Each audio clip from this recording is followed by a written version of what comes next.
എല്ലാവർക്കും നമസ്കാരം. LB academy online ക്ലാസിന്റെ പുതിയൊരു വീഡിയോയിലേക്ക് എല്ലാവർക്കും സ്വാഗതം. അപ്പോൾ ഇന്ന് വന്നിരിക്കുന്നത് നമുക്കറിയാം NIOS 2025 ഒക്ടോബർ മാസത്തിലെ പരീക്ഷ ഇങ്ങ് അടുക്കാറായിട്ടുണ്ട് അല്ലെ. നിങ്ങൾ എല്ലാവരും നല്ല രീതിയിൽ പഠിച്ചുകൊണ്ടിരിക്കുകയാണെന്ന് വിശ്വസിക്കുന്നു. അപ്പോൾ നമ്മൾ പരീക്ഷയ്ക്ക് പോകുന്നതിന് മുൻപായിട്ട് നിങ്ങൾ അറിഞ്ഞിരിക്കേണ്ട ഏറ്റവും പ്രധാനപ്പെട്ട ചില കാര്യങ്ങളാണ് ഇന്നത്തെ വീഡിയോയിൽ നമ്മൾ ഉൾക്കൊള്ളിച്ചിരിക്കുന്നത് കേട്ടോ. സോ വീഡിയോയിലേക്ക് പോകുന്നതിന് മുൻപായിട്ട് നമ്മുടെ ചാനൽ ആദ്യമായിട്ട് ആരെങ്കിലും കാണുന്നവരുണ്ടെങ്കിൽ ചാനൽ ഒന്ന് സബ്സ്ക്രൈബ് ചെയ്യുക, ലൈക്ക് ചെയ്യുക, ദെൻ ഷെയർ ചെയ്യുക. നമ്മുടെ 2026 ഒക്ടോബർ ബാച്ചിലേക്കുള്ള NIOS SSLC +2 commerce humanities science ബാച്ചുകളിലേക്കുള്ള അഡ്മിഷൻ നമ്മുടെ LB അക്കാദമി ഓൺലൈൻ ക്ലാസ് നടന്നുകൊണ്ടിരിക്കുകയാണ്. ലോകത്ത് എവിടെയുള്ളവരാണെങ്കിലും നിങ്ങളുടെ മുടങ്ങിപ്പോയ SSLC +2 പഠനം നമ്മുടെ LB അക്കാദമി ഓൺലൈൻ ക്ലാസ് വഴി പൂർത്തീകരിക്കണമെന്ന് നിങ്ങൾ ആഗ്രഹിക്കുന്നവരാണെങ്കിൽ എത്രയും പെട്ടെന്ന് തന്നെ സ്ക്രീനിൽ കാണുന്ന നമ്പറിൽ കോൺടാക്ട് ചെയ്യുക കേട്ടോ. വെറും 6 മാസം കൊണ്ട് national institute of open school വഴി SSLC അല്ലെങ്കിൽ +2 കംപ്ലീറ്റ് ചെയ്യാം, അതും ഓൺലൈനായി. ബേസിക് എഡ്യൂക്കേഷൻ ഇന്ന് എത്രമാത്രം ഇമ്പോർട്ടന്റ് ആണെന്ന് നമുക്ക് എല്ലാവർക്കും അറിയാം. സോ സാഹചര്യങ്ങൾ കൊണ്ട് പഠനം പാതി വഴിയിൽ ഉപേക്ഷിക്കേണ്ടി വന്നവർക്ക് ഒരു ഗോൾഡൻ ഓപ്പർച്യൂണിറ്റിയാണ് LB അക്കാദമി നൽകുന്നത്. സ്റ്റേറ്റ്, CBSE, ICSE സിലബസിലെ ക്ലാസുകൾ ഞങ്ങൾ പ്രൊവൈഡ് ചെയ്യുന്നു. വർഷങ്ങളുടെ എക്സ്പീരിയൻസ് ഉള്ള അധ്യാപകരുടെ മേൽനോട്ടത്തിൽ നിങ്ങൾക്ക് പഠിക്കാം. മാത്രമല്ല PSC, UPSC, state and central government അംഗീകൃതമാണ് LB അക്കാദമിയുടെ കോഴ്സുകൾ. ഒരു അക്കാഡമിക് കംബാക്കിനായി നിങ്ങൾ തയ്യാറാണെങ്കിൽ 8 വർഷത്തെ പ്രവർത്തന പാരമ്പര്യത്തോടെ LB അക്കാദമി നിങ്ങൾക്കായി വഴിയൊരുക്കുന്നു. LB academy online classes. Contact for more details 9495808055 9207197379 Palathinkal building, Pettah junction, Ernakulam. അപ്പോൾ നമ്മൾ ഇന്ന് വന്നിരിക്കുന്നത് നമുക്കറിയാം, നമ്മുടെ പരീക്ഷ ഹാളിൽ പ്രവേശിച്ചു കഴിഞ്ഞാൽ നമുക്ക് പരീക്ഷ തുടങ്ങുന്നതിന് മുൻപായിട്ട് നമുക്കൊരു OMR ഷീറ്റ് തരും അല്ലെ. ഈ OMR ഷീറ്റ് എന്നൊക്കെ പറയുമ്പോൾ ചില വിദ്യാർത്ഥികൾക്ക് എന്താണെന്ന് പോലും അറിയത്തില്ലായിരിക്കും. അതൊക്കെ നമ്മൾ ഈ ഒരു വീഡിയോയിലൂടെ പറഞ്ഞു തരുന്നുണ്ട് കേട്ടോ. അപ്പൊ അങ്ങനെ ഒരു OMR ഷീറ്റ് എന്ന് പറഞ്ഞിട്ട് ഒരു ഷീറ്റ് നമുക്ക് എക്സാം സെന്റർ അല്ലെങ്കിൽ എക്സാം ഹാളിൽ പ്രവേശിക്കുമ്പോൾ നമുക്ക് ഓരോ വിദ്യാർത്ഥികളും ലഭിക്കുന്നതായിരിക്കും. അപ്പൊ ഈ ഒരു OMR ഷീറ്റ് എങ്ങനെയാണ് ഫില്ല് ചെയ്യേണ്ടത് എന്നുള്ളതാണ് ഇന്നത്തെ വീഡിയോയിലൂടെ നമ്മൾ നോക്കാനായിട്ട് പോകുന്നത്. ഇപ്പൊ ചില ആളുകളെ സംബന്ധിച്ച് പറയുകയാണെങ്കിൽ ആദ്യമായിട്ടായിരിക്കും ഈ ഒരു NIOSന്റെ പരീക്ഷ എഴുതുന്നത് അല്ലെ. അതായത് ചില വിദ്യാർത്ഥികൾ സേ പരീക്ഷയൊക്കെ എഴുതുന്ന ആൾക്കാരാണ്. അവരെ സംബന്ധിച്ച് പറയുകയാണെങ്കിൽ നിങ്ങൾക്ക് അറിയായിരിക്കും ഇങ്ങനെ ഒരു OMR ഷീറ്റ് ഉണ്ട് എന്നുള്ള കാര്യം, അത് ഫില്ല് ചെയ്യേണ്ടത് എങ്ങനെയാണെന്നൊക്കെ ഉള്ളത് നിങ്ങൾക്ക് ഇപ്പൊ ഒരു പരിചയമായിട്ടുണ്ടാവും. പക്ഷെ ആദ്യമായിട്ട് NIOSൽ പരീക്ഷ എഴുതുന്ന ആളുകളെ സംബന്ധിച്ച് പറയുകയാണെങ്കിൽ ഇങ്ങനെ ഒരു OMR ഷീറ്റ് നമ്മുടെ കയ്യിൽ കിട്ടിക്കഴിഞ്ഞാൽ ഏത് രീതിയിലാണ് അത് ഫില്ല് ചെയ്യേണ്ടത് എന്നുള്ളത് അറിയില്ലായിരിക്കും. അപ്പൊ അതുകൊണ്ടാണ് നമ്മൾ ഈ ഒരു വീഡിയോയിലൂടെ നിങ്ങൾക്ക് ഈ ഒരു OMR ഷീറ്റ് ഫില്ല് ചെയ്യുന്ന കാര്യം പറഞ്ഞു തരുന്നത് കേട്ടോ. അപ്പൊ ഒന്നുമില്ല, OMR ഷീറ്റിന്റെ ഒരു മാതൃകയാണ് ഇപ്പോൾ നിങ്ങൾ ഈ ഒരു സ്ക്രീനിൽ കണ്ടുകൊണ്ടിരിക്കുന്നത്. നമ്മൾ പരീക്ഷ എഴുതുന്നതിന് മുൻപായിട്ട് ആദ്യം നമുക്ക് കിട്ടുന്നത് ഈ ഒരു OMR ഷീറ്റ് ആയിരിക്കും. ഈ ഒരു OMR ഷീറ്റ് ഫില്ല് ചെയ്തതിന് ശേഷമാണ്, ഇത് തെറ്റാതെ തന്നെ ചെയ്യേണ്ടതാണ് കേട്ടോ. കാരണം ഒരുപാട് ആളുകൾക്ക് അബദ്ധം പറ്റാറുണ്ട്. NIOSലൊക്കെ പരീക്ഷ എഴുതുന്ന കുട്ടികൾക്ക് ഇങ്ങനെ ഒരു ഷീറ്റ് ഫില്ല് ചെയ്യേണ്ടത് എങ്ങനെയാണെന്നും അറിയില്ലായിരിക്കും. അപ്പൊ ആദ്യമായിട്ട് പരീക്ഷയൊക്കെ എഴുതുമ്പോൾ ഒരുപാട് ആളുകൾക്ക് ഇത് തെറ്റിച്ചിട്ടൊക്കെ കുറെ മിസ്റ്റേക്കുകൾ വരാറുണ്ട്. അപ്പൊ കുട്ടികൾ തന്നെ നമ്മളെ വിളിച്ചിട്ട് പറയും, മിസ്സേ ഇന്ന സ്ഥലത്ത് ഇന്ന രീതിയിലാണ് എഴുതിയത്, അത് കുഴപ്പമുണ്ടോ, അല്ലെങ്കിൽ രജിസ്റ്റർ നമ്പറിന്റെ ഞാൻ ഇന്ന നമ്പർ എഴുതിയിട്ടുണ്ടായിരുന്നില്ല, അത് പ്രശ്നമുണ്ടോ എന്നൊക്കെ ചോദിക്കുന്നുണ്ട്. അപ്പൊ ഇനിയും നിങ്ങൾ എന്താണ് ഈ തെറ്റുകൾ വരുത്താനായിട്ട് പാടില്ല. അപ്പൊ അതുകൊണ്ടാണ് ഇത് വളരെ ഡീറ്റെയിൽ ആയിട്ടുള്ള രീതിയിൽ നമ്മൾ പറഞ്ഞു തരുന്നത്. സോ ഈ ഒരു വീഡിയോ ഫുള്ളായിട്ട്, അതായത് സ്കിപ്പ് ചെയ്യാതെ ഫുള്ളായിട്ട് നിങ്ങൾ കാണാനായിട്ട് ശ്രദ്ധിക്കുക. വളരെ വൃത്തിയായിട്ട് തന്നെ എല്ലാ കാര്യങ്ങളും ക്ലിയർ ആയിട്ട് നിങ്ങൾക്ക് ഇതിലൂടെ പറഞ്ഞു തരുന്നതായിരിക്കും കേട്ടോ. അപ്പൊ ഈ OMR ഷീറ്റ് നമുക്കറിയാം, ചില പരീക്ഷകളൊക്കെ എഴുതുന്ന വിദ്യാർത്ഥികൾ, ഇപ്പം ഏതെങ്കിലുമൊക്കെ മത്സര പരീക്ഷകൾ എഴുതുന്ന വിദ്യാർത്ഥികളാണെങ്കിൽ നിങ്ങൾക്ക് OMR ഷീറ്റ് പരിചയപ്പെടേണ്ട ആവശ്യമില്ല. നിങ്ങൾക്ക് അറിയാം അല്ലെ, ഇങ്ങനെ ഒരു ഷീറ്റ് തരുന്നതോ അത് നമ്മൾ ഫില്ല് ചെയ്ത് കൊടുക്കുന്നതൊക്കെ നിങ്ങൾക്ക് അറിയാം. ആ സെയിം സാധനം തന്നെയാണ് ഇത് കേട്ടോ. ഇനി ആദ്യമായിട്ട് പരീക്ഷ എഴുതുന്ന ആൾക്കാർ, ഇപ്പൊ മത്സര പരീക്ഷകളൊന്നും എഴുതിയിട്ടില്ല, ആദ്യമായിട്ടാണ് ഈ ഒരു സാധനം കാണുന്നത് എന്നുണ്ടെങ്കിൽ നിങ്ങൾക്ക് ഈ ഒരു വീഡിയോ യൂസ്ഫുൾ ആവും. കാരണം നമ്മളത് കറക്റ്റ് ആയിട്ട് നിങ്ങൾക്ക് പറഞ്ഞു തരുന്നുണ്ട്. അപ്പൊ അധികം നീട്ടിക്കൊണ്ട് പോകുന്നില്ല, നമുക്ക് ഈ ഒരു OMR ഷീറ്റ് എങ്ങനെയാണ് ഫില്ല് ചെയ്യേണ്ടത്, ഈ OMR ഷീറ്റിൽ എന്തെല്ലാം കാര്യങ്ങളാണ് ഉൾപ്പെടുത്തിയിരിക്കുന്നത്, ഇത് എങ്ങനെയാണ് തെറ്റാതെ ഫില്ല് ചെയ്ത് കൊടുക്കുക എന്നുള്ളതൊക്കെ നമുക്ക് ഇനി നോക്കാം. അപ്പൊ നോക്കിക്കേ, അപ്പോൾ നമ്മുടെ OMR ഷീറ്റിന്റെ ഒരു മാതൃകയാണ് ഇപ്പോൾ നിങ്ങൾ സ്ക്രീനിൽ കണ്ടുകൊണ്ടിരിക്കുന്നത്. ഇപ്പൊ ഇവിടെ നോക്കിക്കഴിഞ്ഞാൽ നിങ്ങൾക്ക് മനസ്സിലാവും ഇത് പാർട്ട് 1 ആണ് കേട്ടോ. ഇങ്ങനെ ഒരു ഷീറ്റ് നമുക്ക് ലഭിക്കുന്നത്. ഓക്കെ, അപ്പൊ ഇങ്ങനെ ഒരു ഫുൾ സൈസിലൊരു ഷീറ്റാണ് നമുക്ക് ലഭിക്കുക. ഇതാണ് നമ്മൾ ഫില്ല് ചെയ്ത് കൊടുക്കേണ്ടത്. അപ്പൊ ഇത് പാർട്ട് 1 സെക്ഷൻ ആണ്, ദെൻ ഇത് പാർട്ട് 2, ദെൻ പാർട്ട് 3. ഇങ്ങനെ 3 സെക്ഷൻ ആയിട്ടാണ് സ്റ്റുഡൻസിന് ഈ ഒരു ഷീറ്റ് ഫില്ല് ചെയ്ത് കൊടുക്കേണ്ടത്. ഇനി നമുക്ക് ഓരോ പാർട്ട് 1 അല്ലെങ്കിൽ പാർട്ട് 2, പാർട്ട് 3 എന്തൊക്കെ ഡീറ്റെയിൽസ് ആണ് ഫില്ല് ചെയ്ത് കൊടുക്കേണ്ടത് എന്നുള്ളത് നോക്കാം. അപ്പൊ ഇവിടെ നോക്കിക്കേ, ഇതാണ് നമ്മുടെ പാർട്ട് 1 എന്ന് പറയുന്നത് കേട്ടോ. നമ്മുടെ OMR ഷീറ്റിന്റെ പാർട്ട് 1 ആണ് ഇപ്പൊ നമ്മൾ കാണുന്നത്. അപ്പൊ ഇതിൽ നമുക്ക് ഫില്ല് ചെയ്ത് കൊടുക്കേണ്ട എന്തൊക്കെയാണ്? ആദ്യം തന്നെ സബ്ജക്ട്. നമുക്കറിയാം നമുക്ക് ഓരോ ദിവസം ഓരോ വിഷയങ്ങളാണ് പരീക്ഷ വരുന്നത് അല്ലെ. അപ്പൊ നിങ്ങൾ എന്താ ചെയ്യേണ്ടത്? നിങ്ങളുടെ ഹോൾ ടിക്കറ്റ് നോക്കിയിട്ട് ഓരോ സബ്ജക്ട് ഏതൊക്കെ ദിവസങ്ങളാണെന്ന് മനസ്സിലാക്കുക. ഈ ഒരു OMR ഷീറ്റ് നമുക്ക് ഫില്ല് ചെയ്യാൻ വരുമ്പോൾ ആ ദിവസം അല്ലെങ്കിൽ നിങ്ങൾ പരീക്ഷയ്ക്ക് പോകുന്ന ദിവസം ഏത് സബ്ജക്ട് ആണോ ആ സബ്ജക്ട് ആണ് നിങ്ങൾ ഇവിടെ എഴുതി കൊടുക്കണം. ഇപ്പൊ 10ാം ക്ലാസ്സുകാരാണെങ്കിൽ 10ാം ക്ലാസ്സുകാരുടെ സബ്ജക്ട് അല്ലെ. ഇപ്പൊ ഇംഗ്ലീഷ് ഉണ്ട്, മലയാളം ഉണ്ട്, അല്ലെങ്കിൽ സയൻസ് ആൻഡ് ടെക്നോളജി, മാത്സ്. ഇപ്പൊ 10ാം ക്ലാസ്സുകാരെ സംബന്ധിച്ച് ആ വിഷയം ഏതാണോ അത് കൊടുക്കുക. പ്ലസ് 2കാരെ സംബന്ധിച്ചാണ് ഫിസിക്സ് ആണോ, കെമിസ്ട്രി ആണോ, അല്ലെങ്കിൽ പൊളിറ്റിക്കൽ സയൻസ് ആണോ, സോഷ്യോളജി ആണോ, ബിസിനസ് സ്റ്റഡീസ് ആണോ, അക്കൗണ്ടൻസി ആണോ, ആ ഒരു സബ്ജക്ട് അവിടെ കൊടുക്കുക. അപ്പൊ ഏത് ദിവസം ഏത് പരീക്ഷ നടക്കുന്നോ ആ ദിവസത്തെ സബ്ജക്ട് ഏതാണോ അതാണ് ഇവിടെ എഴുതി കൊടുക്കേണ്ടത് കേട്ടോ. അപ്പൊ ഇതൊക്കെ ക്യാപിറ്റൽ ലെറ്ററിൽ തന്നെ എഴുതി കൊടുക്കാനായിട്ട് ശ്രദ്ധിക്കാം. ഇനി സബ്ജക്ട് കോഡ്. നമുക്കറിയാം നമുക്ക് ഓരോ സ്റ്റുഡന്റിനും 10ാം ക്ലാസ് ആണെങ്കിലും സെക്കൻഡറി ആണെങ്കിലും സീനിയർ സെക്കൻഡറി ആണെങ്കിലും അല്ലെങ്കിൽ പ്ലസ് 2 ആണെങ്കിലും എന്താണ് നമുക്ക് സബ്ജക്ട് വൈസ് കോഡ് ഉണ്ട് അല്ലെ. 302, 301, 202, 201 എന്നൊക്കെ പറഞ്ഞിട്ടല്ലേ. അപ്പൊ 10ാം ക്ലാസ്സുകാർക്ക് 200 സംതിങ്ങിലാണ് നമ്മുടെ കോഡുകൾ സ്റ്റാർട്ട് ചെയ്യുന്നത്. ഇനി പ്ലസ് 2കാരെ സംബന്ധിച്ചാണെങ്കിൽ 300 സംതിങ്. അത് നിങ്ങളുടെ ഹോൾ ടിക്കറ്റിൽ തന്നെ നോക്കിക്കഴിഞ്ഞാൽ നിങ്ങൾക്ക് മനസ്സിലാകും ഓരോ സബ്ജക്റ്റിന്റെ കോഡ് എന്താ. ഇനി അതും കിട്ടിയിട്ടില്ലെങ്കിൽ ആ ദിവസം നടക്കുന്ന പരീക്ഷയുടെ ക്വസ്റ്റ്യൻ പേപ്പറിന്റെ മുകളിൽ നോക്കിയാൽ മതി ആ സബ്ജക്റ്റിന്റെ കോഡ് ഏതാണെന്ന് നിങ്ങൾക്ക് മനസ്സിലാക്കാൻ പറ്റും കേട്ടോ. അപ്പൊ അതിന് വേണ്ടിയിട്ട് ഇനി കാണാതെ പഠിച്ചിട്ട് പോകേണ്ട ആവശ്യമൊന്നുമില്ല സബ്ജക്ട് കോഡ് ഏതാണ് എന്നുള്ളത്. അപ്പൊ അത് നിങ്ങൾ ഇത്രയും കാര്യം മനസ്സിലാക്കുക. ഒന്നുകിൽ ഹോൾ ടിക്കറ്റ് നോക്കി സബ്ജക്ട് കോഡ് മനസ്സിലാക്കുക, അല്ലെങ്കിൽ അന്നത്തെ ദിവസം പരീക്ഷ എഴുതുമ്പോൾ ആ സബ്ജക്റ്റിന്റെ കോഡ് എന്താണെന്ന് അറിയാൻ വേണ്ടിയിട്ട് ആ കിട്ടുന്ന ക്വസ്റ്റ്യൻ പേപ്പറിന്റെ മുകളിൽ നോക്കിക്കഴിഞ്ഞാൽ സബ്ജക്റ്റിന്റെ കോഡ് നിങ്ങൾക്ക് കിട്ടുന്നതായിരിക്കും. അപ്പൊ അതിവിടെ നമ്മൾ കൊടുക്കുക. സബ്ജക്ട് കോഡ് നമ്മൾ കറക്റ്റ് ആയിട്ട് എഴുതി കൊടുക്കുക. അതിനുശേഷം ഡേറ്റ് അതായത് നമ്മുടെ പരീക്ഷ ഏത് ദിവസമാണോ നടക്കുന്നത് ആ ദിവസത്തെ ഡേറ്റ് കൊടുക്കാനായിട്ട് ശ്രദ്ധിക്കുക. ഇതിപ്പം നമുക്ക് ഇംഗ്ലീഷിന്റെ എക്സാം ആണെങ്കിൽ ഇന്നത്തെ ഡേറ്റ് വേണം ഇവിടെ കൊടുക്കാനായിട്ട്. മനസ്സിലായോ? ഇനി ലാംഗ്വേജ് ഓഫ് ആൻസർ, അതായത് നമ്മൾ പരീക്ഷ എഴുതുന്നത് ഏത് രീതിയിൽ, എനിക്ക് ഏത് രീതിയിൽ മലയാളം മീഡിയത്തിലാണോ ഇംഗ്ലീഷിലാണോ എക്സാം എഴുതുന്നത് എന്നുള്ളതാണ് ഇവിടെ ചോദിച്ചിരിക്കുന്നത്. അപ്പൊ അത് 10ാം ക്ലാസ്സുകാരെ സംബന്ധിച്ചാണ് നമുക്കറിയാം അല്ലെ. മലയാളം മീഡിയത്തിൽ നിങ്ങൾക്ക് പരീക്ഷ എഴുതാൻ, ഇംഗ്ലീഷ് മീഡിയത്തിലും എഴുതാം. സോ ആ ഒരു രീതിയിൽ തന്നെ ക്വസ്റ്റ്യൻ പേപ്പർ നമുക്ക് കിട്ടുന്നതാണ്. സോ 10ാം ക്ലാസ്സുകാരെ സംബന്ധിച്ച് ഇവിടെ നമുക്ക് ടെൻഷൻ വരുന്നില്ല. നിങ്ങൾ ഏത് മീഡിയത്തിലാണോ പരീക്ഷ എഴുതുന്നത് അത് നിങ്ങൾക്ക് ഇവിടെ കൊടുക്കാവുന്നതാണ്. മലയാളം ആണെങ്കിൽ മലയാളം, ഇംഗ്ലീഷ് ആണെങ്കിൽ ഇംഗ്ലീഷ് എന്ന് കൊടുക്കാം. ഇനി സീനിയർ സെക്കൻഡറി ലെവലിലേക്ക് വന്നു കഴിഞ്ഞാൽ അല്ലെങ്കിൽ പ്ലസ് 2 വിദ്യാർത്ഥികളെ സംബന്ധിച്ച് പറയുകയാണെങ്കിൽ ഈ ലാംഗ്വേജ് ഓഫ് ആൻസർ എന്ന് പറയുമ്പോൾ നമുക്കറിയാം നിങ്ങൾക്ക് ഇംഗ്ലീഷ് മീഡിയത്തിലാണ് ക്വസ്റ്റ്യൻ പേപ്പർ കിട്ടുന്നത് അല്ലെ. അപ്പൊ അതുകൊണ്ട് തന്നെ ആൻസർ നിങ്ങൾക്ക് മലയാളത്തിലും എഴുതാം, യാതൊരു പ്രശ്നവും ഇല്ല.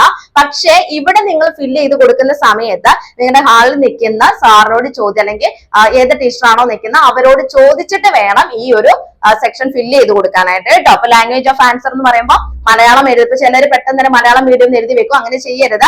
നിങ്ങളുടെ എക്സാം സെന്റർ അല്ലെങ്കിൽ എക്സാമിന്റെ ഹാളിൽ നിൽക്കുന്ന ടീച്ചേഴ്സ് ആരാണോ അവരോട് കറക്റ്റ് ആയിട്ട് ചോദിച്ചിട്ട് വേണം ഇവിടെ നിങ്ങൾ എഴുതാൻ. പ്ലസ് 2 വിദ്യാർത്ഥികളോടാണ് ഈ പറയുന്നത് കേട്ടോ. അപ്പൊ ലാംഗ്വേജ് ഓഫ് ആൻസർ ഇംഗ്ലീഷ് ആണോ മലയാളം ആണോ എന്നുള്ളത് നിങ്ങൾ അവരോട് ചോദിച്ചിട്ട് വേണം ചെയ്യാനായിട്ട്.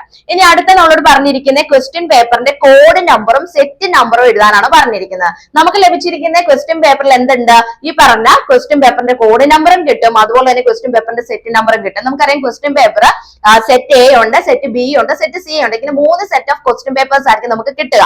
പക്ഷേ ഈ ക്വസ്റ്റ്യൻസ് എല്ലാം എന്താ അങ്ങോട്ടും ഇങ്ങോട്ടും ഒക്കെ ഒരു രീതിയിൽ മാറ്റി മറിച്ചിട്ടിട്ടുണ്ടെന്ന് മാത്രമേ ഉള്ളൂ കേട്ടോ. ഇപ്പൊ ചില ആൾക്കാർ പറയുന്നുണ്ട് മിസ് സെറ്റ് എയിലെ ക്വസ്റ്റ്യൻസ് വളരെ ഈസി ആയിരുന്നു, സെറ്റ് ബിയിലെ ബുദ്ധിമുട്ടായിരുന്നു എന്ന് പറയാറുണ്ട്. അങ്ങനെയൊന്നുമില്ല. സെറ്റ് എ ആയാലും സെറ്റ് ബി ആയാലും സെറ്റ് സി ആണെങ്കിലും ക്വസ്റ്റ്യൻസ് ഒക്കെ സെയിം തന്നെയാണ്. ക്വസ്റ്റ്യൻസ് അങ്ങോട്ടും ഇങ്ങോട്ടും മാറ്റി, നമ്പേഴ്സ് അങ്ങോട്ടും ഇങ്ങോട്ടും മാറ്റി ഇട്ടിരിക്കുന്നത് മാത്രമേ ഉള്ളൂ കേട്ടോ. അപ്പൊ അതൊന്ന് നിങ്ങൾ മനസ്സിലാക്കാം. അപ്പൊ ഈ വിവരങ്ങൾ നമുക്ക് എവിടെ നിന്ന് കിട്ടുന്നത്? നമ്മുടെ ക്വസ്റ്റ്യൻ പേപ്പറിൽ നിന്നാണ് കിട്ടുന്നത്. Question paper code number, set number. അപ്പൊ നമുക്ക് ക്വസ്റ്റ്യൻ പേപ്പറിന്റെ ഏത് ഭാഗത്താണ് ഈ കോഡ് നമ്പറും സെറ്റ് നമ്പറും കിടക്കുന്നത് നമുക്കൊന്ന് നോക്കാം. അപ്പൊ നോക്കിയാൽ ഇതാണ് നമ്മുടെ ക്വസ്റ്റ്യൻ പേപ്പർ അല്ലെ. അപ്പൊ ഇതാണ് ഞാൻ പറഞ്ഞ ക്വസ്റ്റ്യൻ പേപ്പറിന്റെ ഏത് സബ്ജക്ട് ആണെന്നുള്ളത്, അതുപോലെ തന്നെ അതിന്റെ തൊട്ട് താഴെ അതിന്റെ കോഡ് നമ്പർ ഉണ്ടായിരിക്കുന്നത്. ഇപ്പൊ പ്ലസ് 2 ഇംഗ്ലീഷിന്റെ ക്വസ്റ്റ്യൻ പേപ്പർ ആണ്. സോ അതിന്റെ കോഡ് നമ്പർ 302 ആണ് കേട്ടോ. ഇതേപോലെ ഓരോ സബ്ജക്റ്റിന്റെ തൊട്ട് താഴെ എന്തുണ്ടാവും? ആ ഒരു സബ്ജക്റ്റിന്റെ കോഡ് നമ്പർ ഉണ്ട്. അപ്പൊ അതുകൊണ്ട് നിങ്ങൾ അത് ടെൻഷൻ ആവേണ്ട ആവശ്യമില്ല. ക്വസ്റ്റ്യൻ പേപ്പർ കിട്ടി കഴിയുമ്പോൾ തന്നെ സബ്ജക്റ്റിന്റെ കോഡ് നമുക്ക് അതിൽ നിന്ന് മനസ്സിലാക്കാൻ സാധിക്കും. ഇനി നമുക്ക് ആവശ്യമുള്ളത് എന്താ? നമ്മുടെ ക്വസ്റ്റ്യൻ പേപ്പറിന്റെ കോഡ് നമ്പറും സെറ്റും ആണ് വേണ്ടത് അല്ലെ. അപ്പൊ അത് വളരെ കൃത്യമായിട്ട് തന്നെ ഇവിടെ കൊടുത്തിട്ടുണ്ട്. ഇതുണ്ടോ കോഡ് നമ്പർ, അതുപോലെ തന്നെ സെറ്റ് ഏതാണെന്നുള്ളതും കൊടുത്തിട്ടുണ്ട്. അപ്പൊ കോഡ് നമ്പർ എന്താ? 69/മെയ്/4 അല്ലേ. ഇതിപ്പോ പഴയ ക്വസ്റ്റ്യൻ പേപ്പർ ആണ്. ഇതേപോലെ തന്നെ കോഡ് നമ്പർ എന്ന് പറഞ്ഞാൽ വളരെ വ്യക്തമായിട്ട് തന്നെ അവിടെ കൊടുത്തിട്ടുണ്ട്. നിങ്ങൾക്ക് നോക്കിക്കഴിഞ്ഞാൽ മനസ്സിലാവും. അതേപോലെ സെറ്റ് ഏതാന്നുള്ളത് ക്വസ്റ്റ്യൻ പേപ്പറിന്റെ ഈ പറഞ്ഞ ഭാഗത്ത് കൊടുത്തിട്ടുണ്ട് കേട്ടോ. അപ്പൊ ഈ ഒരു ക്വസ്റ്റ്യൻ പേപ്പർ കാണുമ്പോൾ തന്നെ നമുക്ക് മനസ്സിലാവും കോഡ് നമ്പറും സെറ്റ് എ ആണ് എനിക്ക് ലഭിച്ചിരിക്കുന്നത് എന്നുള്ളത്. ഇനി ചില വിദ്യാർത്ഥികൾക്ക് സെറ്റ് ബി ആയിരിക്കും കിട്ടുന്നത്, ചില വിദ്യാർത്ഥികൾക്ക് സെറ്റ് സി ആയിരിക്കും. അപ്പൊ നിങ്ങൾക്ക് ഇത് നോക്കിക്കഴിഞ്ഞാൽ തന്നെ ക്ലിയർ ആയിട്ട് ആ ഒരു കാര്യം മനസ്സിലാവുന്നതാണ്. ഓക്കെ, അപ്പൊ അത് മനസ്സിലായല്ലോ. അപ്പൊ ആ കോഡ് നമ്പറും സെറ്റും ചോദിച്ച ഭാഗത്ത് ഈ ക്വസ്റ്റ്യൻ ക്വസ്റ്റ്യൻ പേപ്പർ നോക്കുക, അതിന്റെ ഈ ഒരു ഭാഗത്ത് കൊടുത്തിരിക്കുന്ന എന്താ നോക്കിയിട്ട് അത് അവിടെ ഫില്ല് ചെയ്ത് കൊടുക്കുക. അത് ക്ലിയർ ആയെന്ന് വിചാരിക്കുന്നു. ഇനി അടുത്ത സെക്ഷൻ നോക്കി എന്താ പറഞ്ഞിരിക്കുന്നത്, പേഴ്സൺ വിത്ത് ഡിസബിലിറ്റീസ് ആണ് അല്ലെ. അതായത് നമുക്ക് എന്തെങ്കിലുമൊക്കെ ഇപ്പം ഹെൽത്ത് ഇഷ്യൂസ് ഒക്കെ ഉള്ള ആൾക്കാരൊക്കെ ആണെങ്കിൽ അവരെ ബേസ് ചെയ്തിട്ടുള്ള കാര്യങ്ങൾ, അപ്പൊ അങ്ങനെയുള്ള ആരെങ്കിലും പരീക്ഷ എഴുതുന്നുണ്ടെങ്കിൽ അവര് അത് എസ് എന്ന് കൊടുക്കുക. ഇനി അല്ലാത്തവരാണെങ്കിൽ അവിടെ നോ കൊടുത്താൽ മതി. അതുപോലെ തന്നെ നിങ്ങൾക്ക് ഏത് ഇതിൽ തന്നിരിക്കുന്നതിനകത്ത് ഏത് കാറ്റഗറിയിൽ ഉൾപ്പെടുന്ന രീതിയിലുള്ള ബുദ്ധിമുട്ടുകളാണ് നിങ്ങൾ അനുഭവിക്കുന്നത് എന്നുള്ളത് അത് നിങ്ങൾ ടിക്ക് ചെയ്ത് കൊടുക്കുക. ഓക്കെ, അപ്പൊ അത് അവിടെ കാണിച്ചിരിക്കുന്നത്. അതുപോലെ തന്നെ നിങ്ങൾക്ക് എക്സാം എഴുതാൻ വേണ്ടിയിട്ട്, അതായത് എന്തെങ്കിലും ബുദ്ധിമുട്ട് അനുഭവിക്കുന്ന കുട്ടികളുണ്ടെങ്കിൽ അവർക്ക് എക്സാം എഴുതാൻ വേണ്ടിയിട്ട് വേറൊരാളെ നമ്മൾ എന്താണ് കൊടുക്കും എക്സാം എഴുതാൻ വേണ്ടിയിട്ട്, അങ്ങനെ ഒരാൾ ഉണ്ടാവും. അപ്പൊ അങ്ങനെ ആരെങ്കിലും നിങ്ങൾക്ക് എക്സാം എഴുതാനായിട്ട് തയ്യാറായിട്ടുണ്ടെങ്കിൽ ആ ഒരാളുണ്ടെങ്കിൽ എസ് കൊടുക്കുക, ഇനി ഇല്ലാന്നുണ്ടെങ്കിൽ നോ കൊടുക്കുക. അതുപോലെ തന്നെ നിങ്ങൾക്ക് സ്ക്രൈബിനെ യൂസ് ചെയ്തിട്ട് എക്സാം എഴുതുന്നുണ്ടെങ്കിൽ ആ സ്ക്രൈബിന്റെ പേര് എന്താണോ അതാണ് ഇവിടെ എഴുതി കൊടുക്കേണ്ടത് കേട്ടോ. അപ്പൊ അത് അങ്ങനെയുള്ള ആളുകൾ മാത്രം അത് ഫില്ല് ചെയ്ത് കൊടുത്താൽ മതി. സാധാരണ അല്ലാത്ത കുട്ടികൾ അത് ഫില്ല് ചെയ്യേണ്ട ആവശ്യമില്ല. അങ്ങനെയുള്ള കുട്ടികൾ മാത്രം ഈ ഒരു സെക്ഷൻ ഫില്ല് ചെയ്ത് കൊടുക്കാനായിട്ട് നോക്കുക. മറ്റുള്ള ആൾക്കാർ അത് ബാധിക്കുന്നില്ല എന്നുണ്ടെങ്കിൽ നിങ്ങൾ അവിടെ നോ കൊടുത്താൽ മതി. അവിടെ ഫില്ല് ചെയ്തില്ലെങ്കിൽ നമുക്ക് വേറെ പ്രശ്നമൊന്നും വരുന്നില്ല എന്നുള്ള കാര്യം മനസ്സിലാക്കുക.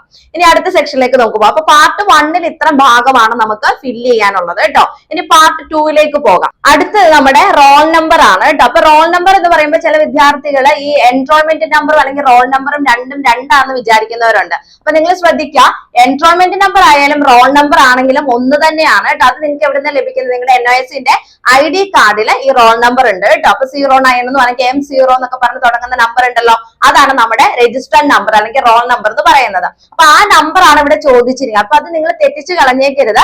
ഈ എൻറോൾമെന്റ് നമ്പറും റോൾ നമ്പറും സെയിം ആണ്. NOSന്റെ ID കാർഡിൽ നിന്ന് ലഭിക്കും, അതല്ലെങ്കിൽ നമുക്ക് ഹോൾ ടിക്കറ്റിൽ നിന്ന് ഈ ഒരു നമ്പർ ലഭിക്കുന്നതായിരിക്കും കേട്ടോ. അപ്പൊ ഇവിടെ നോക്കിക്കേ, ഈ റോൾ നമ്പറിന്റെ സ്ഥാനത്ത് ഇപ്പൊ നിങ്ങൾ ചിലര് ഈ പറഞ്ഞ പോലെ M09 എന്നൊക്കെ പറഞ്ഞിട്ടായിരിക്കും നിങ്ങളുടെ റോൾ നമ്പർ സ്റ്റാർട്ട് ചെയ്യുന്നത് അല്ലെ. അങ്ങനെയുള്ളവരാണെങ്കിൽ ആ M ഉൾപ്പെടുത്തി വേണം എന്ത് ചെയ്യാനായിട്ട് ഈ ഒരു ഭാഗം ഫില്ല് ചെയ്ത് കൊടുക്കാനായിട്ട്. ഓക്കെ, ഇനി M-ലല്ല നിങ്ങൾക്ക് 09 എന്നുള്ള രീതിയിലാണ് നിങ്ങളുടെ രജിസ്റ്റർ നമ്പർ സ്റ്റാർട്ട് ചെയ്യുന്നത് എന്നുണ്ടെങ്കിൽ നിങ്ങൾ ഇവിടെ 09 എന്നുള്ള രീതിയിൽ സ്റ്റാർട്ട് ചെയ്ത് എഴുതിയാൽ മതി. ഓക്കെ, അപ്പൊ ഞാനിവിടെ വെറുതെ ഒരു രജിസ്റ്റർ നമ്പർ എഴുതി കൊടുക്കുകയാണ്, 090067 എന്ന് പറഞ്ഞ് കൊടുക്കുകയാണ്. അപ്പൊ ഇങ്ങനെ ഫില്ല് ചെയ്ത് കൊടുത്തതിന് ശേഷം എന്ത് ചെയ്യണം, ഇപ്പൊ M0 എന്ന് പറഞ്ഞിട്ടുള്ള കുട്ടികളാണെങ്കിൽ ആ M എഴുതിയിട്ട് ഇവിടെ വേറെ ഒന്നും ചെയ്യാൻ നിൽക്കണ്ട, ദെൻ ഇവിടെ തൊട്ട് അങ്ങ് ഫില്ല് ചെയ്ത് പോയാൽ മതി. ഓക്കെ, എന്നിട്ട് ഇവിടെ നോക്കിക്കേ, ഇത് മാത്രം ഫില്ല് ചെയ്താൽ പോരെ. ഇവിടെ കണ്ടോ കുറെ സാധനങ്ങൾ നമുക്ക് കാണാൻ പറ്റുന്നുണ്ട് അല്ലെ. ഇത് എന്തിനു വേണ്ടിയിട്ടുള്ളതാന്നുള്ളത് നിങ്ങളെ സംബന്ധിച്ച് സംശയമുണ്ട്. അപ്പൊ ഇവിടെ നോക്കിക്കേ, ഈ സാധനം അല്ലെങ്കിൽ നമ്മുടെ രജിസ്റ്റർ നമ്പർ ഇവിടെ എഴുതി കൊടുത്തതിന് ശേഷം താഴെ നമ്മൾ എന്ത് ചെയ്യണം, ഇതൊന്ന് മാർക്ക് ചെയ്തൊന്ന് കൊടുക്കണം. നോക്കിക്കേ, ഇപ്പൊ 0 എന്നുള്ള ലെറ്റർ അല്ലെങ്കിൽ നമ്പർ ആണെന്നുണ്ടെങ്കിൽ ഈ ഭാഗം നോക്കുക, താഴത്തേക്ക് നോക്കി, ഇവിടെ 0 എവിടെ നോക്കിയിട്ട് ഇവിടെ ഒന്ന് നിങ്ങൾ ഇതേപോലെ ഒന്ന് എന്ത് ചെയ്യുക, ബബിൾ ചെയ്ത് കൊടുക്കണം. കണ്ടോ, ഇങ്ങനെ കൊടുക്കണം. ഇനി 9ന്റെ നേരെയുള്ള ലൈൻ നോക്കുക, ഇത് ഇവിടെ അല്ലെ, ഇവിടെ ഒന്ന് ഇതേപോലെ ഒന്ന് എന്ത് ചെയ്യണം, നമുക്ക് അർപ്പിച്ചു കൊടുക്കണം കേട്ടോ. ഇനി ഇവിടെ 0, ഇത് ഇവിടെ കണ്ടോ, ഇവിടെ കൊടുക്കുക, ഇവിടെ കൊടുക്കുക. ഇത് ഇങ്ങനെ വേണം ചെയ്യാനായിട്ട്. ഇനി 6 എവിടെ കിടക്കുന്നേ നോക്കുക, ഇവിടെ തൊട്ട് താഴെ 6 ഇവിടെ അല്ലെ. അപ്പൊ 6 കൊടുക്കുന്നു. ഇനി 7 എവിടെ കിടക്കുന്നേ നോക്കുക, 7ന്റെ ഭാഗം ഇതേപോലെ കൊടുക്കുക. അപ്പൊ ഇങ്ങനെ വേണം ചെയ്യാനായിട്ട് കേട്ടോ. അപ്പൊ അത് തെറ്റിച്ച് കളഞ്ഞേക്കില്ല. ഇനിയിപ്പോ M0 എന്ന് പറഞ്ഞ് സ്റ്റാർട്ട് ചെയ്യുന്നവരെ ഇവിടെ നോക്കുമ്പോ M ഇല്ല ലെറ്റർ, അപ്പൊ അവിടെ ഒന്നും ചെയ്യണ്ട, തൊട്ടിപ്പുറം തൊട്ടുള്ളത് നോക്കിയാൽ മതി. 0 എവിടെയാണ്, 9 എവിടെ കിടക്കുന്നത് അത് നോക്കിയിട്ട് താഴെ ലെവൽ ഇങ്ങനെ നോക്കിയിട്ട് അതനുസരിച്ച് അവിടെ ഒന്ന് എന്ത് ചെയ്യുക, അതേപോലെ ഒന്ന് ബബിൾ ചെയ്ത് കൊടുക്കുക കേട്ടോ. അപ്പൊ ഇങ്ങനെയാണ് ഈ ഒരു സെക്ഷൻ ഫില്ല് ചെയ്ത് കൊടുക്കേണ്ടത്. ഇനി അടുത്ത നമുക്ക് നോക്കാം. അടുത്ത നമ്മുടെ സെന്റർ കോഡ് സബ്ജക്ട് കോഡുമാണ് ചോദിച്ചിരിക്കുന്നത്. അപ്പൊ ഈ സെന്റർ കോഡ് എന്ന് പറയുന്നത് നമുക്ക് എവിടെ നിന്ന് കിട്ടും, നമ്മുടെ പരീക്ഷയുടെ ഹോൾ ടിക്കറ്റില് വളരെ വ്യക്തമായിട്ട് തന്നെ പരീക്ഷാ സെന്ററിന്റെ പേര് കൊടുത്തിട്ടുണ്ടാവും. അതിന്റെ തൊട്ട് മുൻപിൽ ആ പരീക്ഷാ കേന്ദ്രത്തിന്റെ ഒരു കോഡ് നമ്പറും കൊടുത്തിട്ടുണ്ട്. ആ ഒരു കോഡ് നമ്പറിലായിരിക്കും ആ എക്സാം സെന്ററിന്റെ പേരും കൂടെ വരിക, അഡ്രസ് വരിക. ഫോർ എക്സാമ്പിൾ ഇപ്പം 090067 ഇന്ന സ്കൂൾ എന്ന് പറഞ്ഞിട്ടായിരിക്കും കാണിച്ചിരിക്കുന്നത് എക്സാം സെന്റർ. അപ്പൊ ഈ അതിന്റെ കൂടെ കൊടുത്തിരിക്കുന്ന നമ്പർ ഏതാണോ അതാണ് അതിന്റെ സെന്റർ കോഡ് എന്ന് പറയുന്നത് കേട്ടോ. അപ്പൊ ആ സെന്റർ കോഡ് അവിടെ കൊടുക്കുക. ദെൻ സബ്ജക്ട് കോഡ് ഓൾറെഡി നമ്മൾ പറഞ്ഞു. അപ്പൊ ഇവിടെ സെന്റർ കോഡ് കൊടുക്കുമ്പോൾ എന്താണ് ശ്രദ്ധിക്കേണ്ടത്, നമ്പർ നമ്മൾ ഇതേപോലെ ഫില്ല് ചെയ്ത് എഴുതി കൊടുക്കണം. ഒപ്പം തന്നെ എന്ത് ചെയ്യണം, ഇവിടെ ഇതേപോലെ തന്നെ നമ്മൾ മാർക്ക് ചെയ്ത് കൊടുക്കാനായിട്ട് ശ്രദ്ധിക്കണം. ഓക്കെ, അപ്പൊ ഇതൊന്നും തെറ്റിച്ച് കളഞ്ഞേക്കല്ല, വളരെ ഈസി ആണെന്ന് ഇപ്പൊ തോന്നുന്നുണ്ടായിരിക്കും, പക്ഷെ എക്സാം ഹാളിൽ ചെന്ന് കഴിയുമ്പോൾ മൊത്തം തെറ്റി എഴുതി വെക്കും. അപ്പൊ അങ്ങനെ ചെയ്തേക്കല്ല. അപ്പൊ നിങ്ങൾ എന്താ ചെയ്യേണ്ടതെന്ന് വെച്ചാൽ ആദ്യമേ ഒന്ന് കയ്യിൽ ഒരു പെൻസിലൊക്കെ ഉണ്ടെങ്കിൽ പെൻസിൽ വെച്ചൊന്ന് എഴുതി വെക്കുക ആദ്യമേ, അതിനുശേഷം പേന വെച്ചിട്ട് എഴുതിയാൽ മതി കേട്ടോ. അല്ലെങ്കിൽ തെറ്റിച്ച് കളഞ്ഞു കഴിഞ്ഞാൽ പിന്നെ നമുക്ക് വേറെ OMR ഷീറ്റ് ഒന്നും കിട്ടത്തില്ല. അപ്പൊ അതൊന്നും ശ്രദ്ധിക്കാം. ഇനി സബ്ജക്ട് കോഡും ഇതേപോലെ തന്നെ നമ്മൾ ഓൾറെഡി പറഞ്ഞു, നമുക്ക് ഓരോ സബ്ജക്റ്റിനും അതിൻ്റെതായിട്ട് കോഡ് ഉണ്ട്. 302, 307, 317 എന്നൊക്കെ പറഞ്ഞിട്ട് ആ നമ്പർ അവിടെ കൊടുക്കുക. അതേപോലെ തന്നെ അവിടെ എന്ത് ചെയ്യുക, മാർക്ക് ചെയ്ത് കൊടുക്കുക. അത് അത്രയേ ഉള്ളൂ കേട്ടോ. ഇത് ചെയ്തപോലെ തന്നെയാണ്. അത് മുകളിൽ നമ്മൾ അക്കത്തിൽ എഴുതി കൊടുക്കുക, താഴെ നമ്മൾ ഇതേപോലെ തന്നെ നമ്മുടെ പെൻ വെച്ചിട്ടൊന്ന് ഇതേപോലെ കറുപ്പിച്ച് കൊടുക്കുക ഓരോ നമ്പറിന്റെ സ്ഥാനത്ത്. അപ്പൊ അത്രയും ഭാഗമാണ് ഈ ഒരു സെക്ഷനിൽ നമുക്ക് നോക്കാനായിട്ടുള്ളത്. അടുത്ത് നമ്മുടെ പേര് എഴുതാനാണ്. ആരാണോ പരീക്ഷ എഴുതുന്നത് അവരുടെ പേരാണ് ഇവിടെ കറക്റ്റ് ആയിട്ട് എഴുതി കൊടുക്കേണ്ടത്. അപ്പൊ ഈ ഭാഗം എഴുതുമ്പോൾ പ്രത്യേകം ശ്രദ്ധിക്കണം. ആദ്യം ഒരു പെൻസിൽ വെച്ച് എഴുതി നോക്കുക, അതിനുശേഷം നമ്മൾ എന്ത് ചെയ്യുക, പെൻ വെച്ചിട്ട് എഴുതാനായിട്ട് ശ്രദ്ധിക്കുക. അല്ലെങ്കിൽ തെറ്റിപ്പോയി കഴിഞ്ഞിട്ടുണ്ടെങ്കിൽ ഞാൻ മുമ്പ് സൂചിപ്പിച്ച പോലെ തന്നെ OMR ഷീറ്റ് വീണ്ടും നിങ്ങൾക്ക് ലഭിക്കില്ല. അപ്പൊ അതുകൊണ്ട് ആ ഒരു കാര്യം പ്രത്യേകം ശ്രദ്ധിക്കണം. കാരണം ചില ആളുകളുടെ പേരിൽ എന്താ ഇൻഷ്യലും കാര്യങ്ങളൊക്കെ ഉണ്ടാവും, ചിലരുടെ പേര് എന്താ കുറച്ചുകൂടെ നീട്ടത്തിലുള്ള പേരായിരിക്കും. അപ്പൊ ഈ ഒരു കോളം ഒക്കെ നമുക്ക് ചിലപ്പോൾ തികയാതെ വരും. അപ്പൊ അതുകൊണ്ട് തന്നെ ആ ഒരു കാര്യം നിങ്ങളുടെ ഒരു ചിന്താഗതി മനസ്സിലാക്കിയിട്ട് വേണം ഈ ഒരു ഭാഗം ഫില്ല് ചെയ്ത് കൊടുക്കാനായിട്ട് കേട്ടോ. അപ്പൊ ഇവിടെ നോക്കിയപ്പോ ഞാനിവിടെ എന്റെ പേര് എഴുതാണെങ്കിൽ തന്നെ ഇത് ഇവിടെ നോക്കാം, നമ്മൾ ലെറ്റർ സഹിതം ഓരോ കോളത്തിലും ഓരോ ലെറ്റർ ആണ് നമ്മളിവിടെ എഴുതി കൊടുക്കേണ്ടത് കണ്ടോ. അപ്സര എന്ന് എഴുതി, അതിനുശേഷം ഇനിഷ്യൽ എഴുതുമ്പോൾ എനിക്കറിയാം എന്റെ പേര് എഴുതാനായിട്ട് എനിക്ക് ഇഷ്ടം പോലെ കോളം ഉണ്ട് അല്ലെ. അപ്പൊ ഞാൻ എന്ത് ചെയ്യുന്നു, ഒരു സ്പേസ് വിട്ടതിന് ശേഷം ഞാൻ ഇവിടെ എന്റെ ഇനിഷ്യലും കൂടെ ചേർക്കാണ് കേട്ടോ, ബിജു എന്ന് ചേർത്തു. അപ്പൊ ഇതേപോലെ തന്നെ നിങ്ങളുടെ ഇപ്പൊ പേര് കുറെ ലെന്തി ആയിട്ടുള്ള പേരൊക്കെ ആണെങ്കിൽ നിങ്ങൾ എന്ത് ചെയ്യണം, ഇതേപോലെ ഒന്ന് പെൻസിൽ വെച്ച് ഒന്ന് എഴുതി നോക്കാം. എന്നിട്ട് നിങ്ങൾ ഇവിടെ പെൻ വെച്ചിട്ട് എഴുതിയാൽ മതി കേട്ടോ. അപ്പൊ നിങ്ങൾക്ക് ഒരു ഏകദേശം ഒരു ധാരണ കിട്ടിക്കോളൂ എഴുതുമ്പോ. ഓക്കെ, അപ്പൊ അതൊന്ന് ശ്രദ്ധിക്കുക. അപ്പൊ ഇതേപോലെ നമ്മൾ എഴുതി കൊടുക്കുന്നു. ഇനി എന്താ നമ്മൾ ചെയ്യേണ്ടത്, ഈ താഴത്തേക്ക് നോക്കുക അല്ലെ. ഇവിടെ നമുക്ക് കുറെ സാധനം തന്നിട്ടുണ്ട് മുമ്പത്തെ പോലെ, ഇതും നമ്മൾ എന്ത് ചെയ്യണം, ഫില്ല് ചെയ്ത് കൊടുക്കണം. അപ്പൊ A എന്ന് പറയുന്ന ലെറ്റർ ഇവിടെ എവിടെയാന്ന് നോക്കുക, അവിടെ നമ്മൾ മാർക്ക് ചെയ്ത് കൊടുക്കുന്നു. ഓക്കെ, അത് കഴിഞ്ഞിട്ട് ഇവിടെ ഈ ഒരു പിയുടെ ഇവിടെ നോക്കുക, പി എവിടെയാ കിടക്കുന്നേ നോക്കുക, ഇങ്ങോട്ട് വരിക, ഇവിടെ പി ഉണ്ട്. അപ്പൊ പിയുടെ ഭാഗം ഞാൻ ഇതേപോലെ ഒന്ന് മാർക്ക് ചെയ്ത് കൊടുക്കുന്നു. പിന്നെ എസ് എവിടെയാന്ന് നോക്കുക, അത് ഇവിടെ നിന്ന് ഇങ്ങനെ നോക്കുന്നു. അത് കഴിഞ്ഞിട്ട് എസിന്റെ ഭാഗം ഞാൻ മാർക്ക് ചെയ്ത് കൊടുക്കുന്നു. വീണ്ടും എയിലേക്ക് പോകുന്നു, എ മാർക്ക് ചെയ്തു. അപ്പൊ ഇതേപോലെ വേണം നിങ്ങൾ എന്ത് ചെയ്യാനായിട്ട്, ഈ ഒരു ഭാഗം ഫില്ല് ചെയ്ത് കൊടുക്കാനായിട്ട് കണ്ടോ. അപ്പൊ ഇതേപോലെ നിങ്ങൾ ഫില്ല് ചെയ്ത് കൊടുക്കും. ഇനി അടുത്ത R എന്ന് പറയുന്ന ലെറ്റർ എവിടെ കിടക്കുന്നേ നോക്കുക, കണ്ടോ, ഇങ്ങനെ കൊടുക്കുക. അത് കറക്റ്റ് ആയിട്ട് തന്നെ കൊടുക്കുക. ഞാനിപ്പോ ഇവിടെ നിങ്ങൾ കാണിച്ചു തരുന്നോണ്ടാണ് കറക്റ്റ് ആയിട്ട് ഇത് കൊടുക്കാത്തത്. ഇതേപോലെ നന്നായിട്ട് ചെയ്ത് കൊടുക്കുക കേട്ടോ. ഇനി അടുത്തത് A, ഇത് കണ്ടോ, ഇങ്ങനെ കൊടുക്കുക. ഇനി അടുത്ത് ഇവിടെ വരുമ്പോ B എവിടെയാ കിടക്കുന്നേ നോക്കുക, B മാർക്ക് ചെയ്യുക.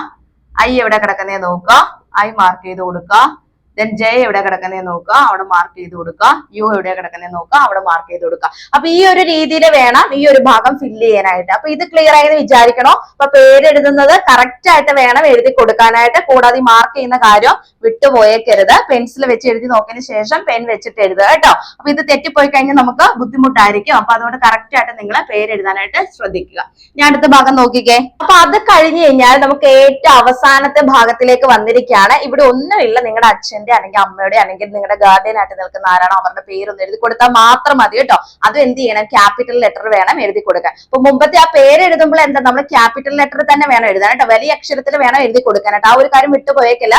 ചെറിയ അക്ഷരമല്ല, വലിയ അക്ഷരത്തിൽ വേണം എഴുതാൻ. അപ്പൊ നിങ്ങൾ OMR ഷീറ്റ് ഫില്ല് ചെയ്യുമ്പോൾ എപ്പോഴും വലിയ അക്ഷരത്തിൽ തന്നെ എഴുതുന്നതായിരിക്കും ഏറ്റവും നല്ലത് കേട്ടോ. അങ്ങനെ കൊടുക്കുക. പിന്നെ അതുപോലെ തന്നെ നിങ്ങളുടെ സൈനും ഇട്ട് കൊടുക്കുക. ഇത്രയും ചെയ്ത് കഴിഞ്ഞാൽ നമ്മുടെ ആദ്യത്തെ ആ ഒരു സ്റ്റെപ്പ് കംപ്ലീറ്റ് ആയിരിക്കുകയാണ്. പരീക്ഷാ ഹാളിൽ പ്രവേശിച്ചു കഴിയുമ്പോൾ കിട്ടുന്ന OMR ഷീറ്റ് ഈ രീതിയിലാണ് ഫില്ല് ചെയ്ത് കൊടുക്കേണ്ടത് എന്നുള്ളത് മനസ്സിലാക്കുക. ഇപ്പൊ ഒന്നും അറിയത്തില്ലാത്ത ആൾക്കാർക്ക് വരെ മനസ്സിലാകുന്ന രീതിയിൽ നമ്മൾ വളരെ ഡീറ്റെയിൽ ആയിട്ട് നിങ്ങൾക്ക് ഇത് പറഞ്ഞു തന്നിട്ടുണ്ട് അല്ലെ. അപ്പൊ നിങ്ങൾ എന്ത് ചെയ്യണം, ഈ ഒരു കാര്യം മനസ്സിലാക്കിയിട്ട് വേണം പരീക്ഷ എഴുതാനായിട്ട് പോകുന്നത്. കാരണം നമുക്കറിയാം കുറച്ച് ഏജ്ഡ് ആയിട്ടുള്ള ആൾക്കാരൊക്കെയാണ് പരീക്ഷ എഴുതുന്നത് അല്ലെ. അവരെ സംബന്ധിച്ച് പറയുന്നത് ഇത് എന്താന്ന് പോലും നിങ്ങൾക്ക് അറിയത്തില്ലായിരിക്കും. അപ്പൊ അങ്ങനെയുള്ള ആൾക്കാരെ സംബന്ധിച്ചാണ് നമ്മൾ ഒരു വീഡിയോ ചെയ്തത് തന്നെ. അപ്പൊ നിങ്ങൾ ഈ ഒരു കാര്യമൊക്കെ ഒന്ന് മനസ്സിലാക്കുക. പേടിക്കേണ്ട ആവശ്യമൊന്നുമില്ല. നമുക്ക് എല്ലാവർക്കും എഴുതാനും വായിക്കാനും അറിയാവുന്ന ആൾക്കാരാണ് അല്ലെ. അപ്പൊ അങ്ങനെയുള്ളവർക്ക് ഇത് വായിച്ചു കഴിഞ്ഞാൽ പെട്ടെന്ന് തന്നെ മനസ്സിലാകും കേട്ടോ. ഇനി അതുമല്ല ഇംഗ്ലീഷിലാണെന്നോർത്ത് ടെൻഷൻ ആവേണ്ട ആവശ്യമില്ല. ഇപ്പൊ നമ്മൾ മലയാളത്തിൽ തന്നെ പറഞ്ഞു തന്നിരിക്കുന്ന എല്ലാ കാര്യവും അല്ലെ. അപ്പൊ അതും ഒന്ന് മനസ്സിലാക്കിയിട്ട് ഇതൊക്കെ തെറ്റാതെ ഒന്ന് മാർക്ക് ചെയ്യാനായിട്ട്. ഇനി തെറ്റും എന്ന് ബോധ്യമുള്ള ആൾക്കാർ എന്താ ചെയ്യേണ്ടത്, ഞാൻ മുമ്പ് സൂചിപ്പിച്ച പോലെ തന്നെ